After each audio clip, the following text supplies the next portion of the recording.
क्या आप machine learning सीखना चाहते हैं? नहीं।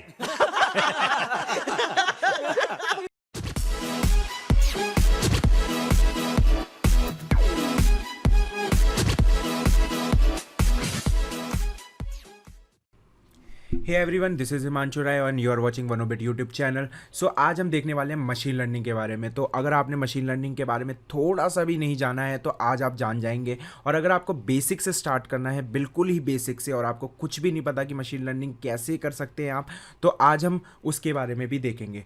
तो चलते हैं अपनी कंप्यूटर स्क्रीन की तरफ। Road to machine learning.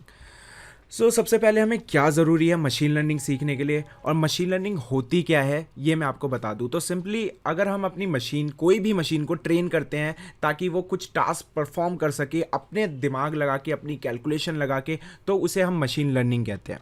आगे मूव करते हैं और देखते हैं कि हम मशीन लर्निंग पे कैसे वर्क कर सकते हैं। तो what you have to learn, तो आपको क्या क्या रिक्वायरमेंट्स है। सिंपल है यार, आपको पाइथन सीखनी है। पाइथन क्यों सीखनी है? क्योंकि पाइथन सबसे ज़्यादा इजी लैंग्वेज है। और उसके बाद आपको थोड़ी सी बेसिक मैथमेटिक्स आनी चाहिए और पाइथन की कुछ लाइब्रेरीज़ के बारे में आना चाहिए।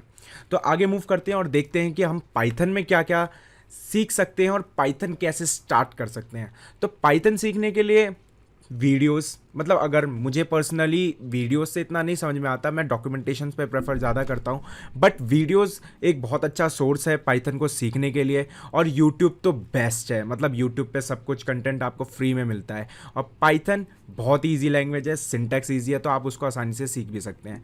दूसरा तरीका आपका डॉक्यूमेंटेशन, जो मैं प्रेफर करता हूँ। तो पाइथन की अपनी खुद की एक ऑर्गेनाइजेशन है, ऑर्गेनाइजेशनल वेबसाइट है, जिसके ऊपर जाके आप उसकी डॉक्यूमेंटेशन रीड करके आप उसके बारे में पढ़ सकते हैं।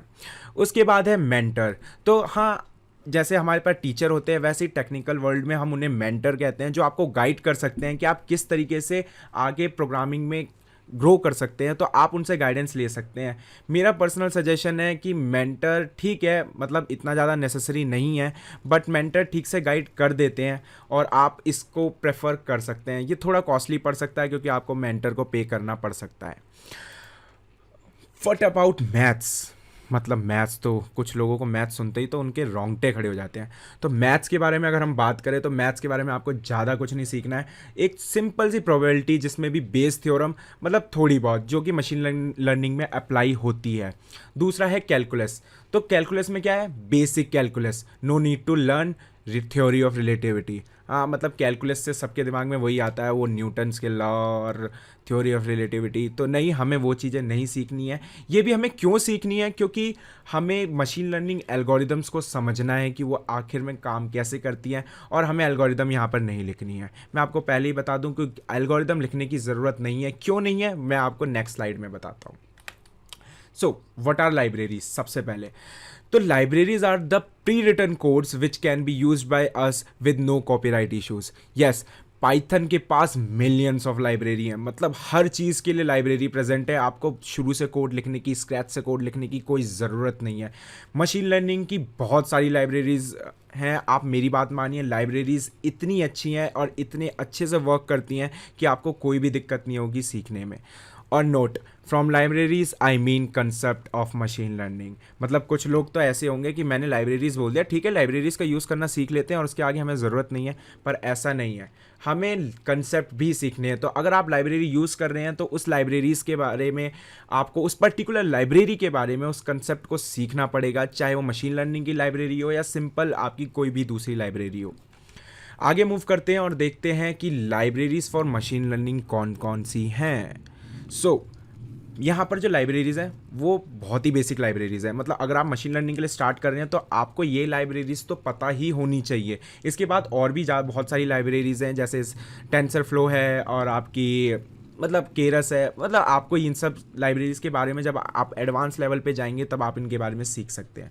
बट अभी के लिए पेंडास, नमपाई, साइकिट लर्न। तो पेंडास के बारे में बता दूं, ये आपका बेसिकली डेटास को हैंडल करने के लिए यूज़ होता है। पांडास और नमपाई दोनों के दोनों वो डेटास को हैंडल करने के लिए यूज़ होता है। हम इसके ऊपर डिटेल वीडियोस भी बनाएंगे पांडास और नमपाई के ऊपर। और साइकिट लर्न जो है आपकी पर्टिकुलरली मशीन लर्निंग लाइब्रेरीज़ हैं, जिसके अंदर बहुत सारी मतलब छोटी छोटी क्लासेज हैं, जिसमें आप अलग अलग लाइब्रेरीज़ को अलग अलग लाइब्रेरीज को नहीं, अलग अलग क्लासेस को यूज़ करके उनकी मशीन लर्निंग के एल्गोरिदम का यूज़ कर सकते हैं।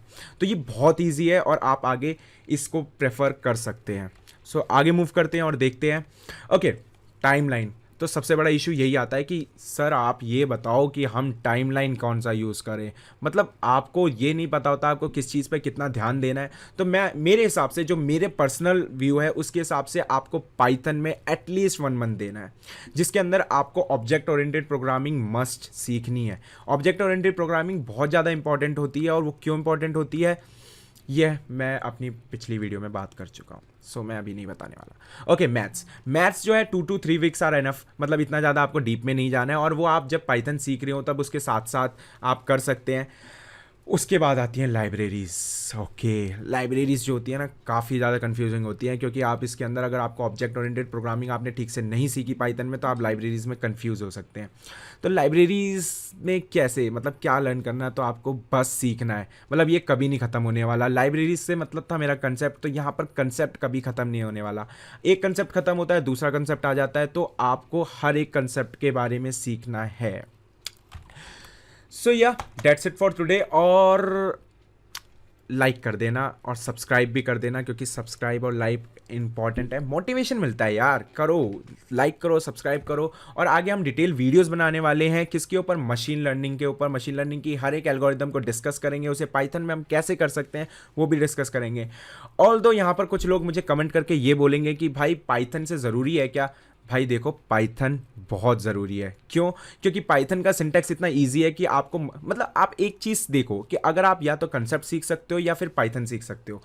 अगर आप पाइथन सीख रहे हो तो पाइथन का सिंटैक्स बहुत इजी है, आपको सिंटैक्स के बारे में ज़्यादा सोचने की ज़रूरत है नहीं, और आपको सिर्फ कंसेप्ट पे ध्यान देना है। अगर आप कोई लैंग्वेज प्रेफर करते हो, तो सबसे पहली बात, उनके पास लाइब्रेरीज़ नहीं है। जैसे जावा, उनके पास इतनी ज़्यादा लाइब्रेरीज़ नहीं है लाइब्रेरीज़, बट आप उसके सिंटैक्स में ही कन्फ्यूज़ हो जाओगे।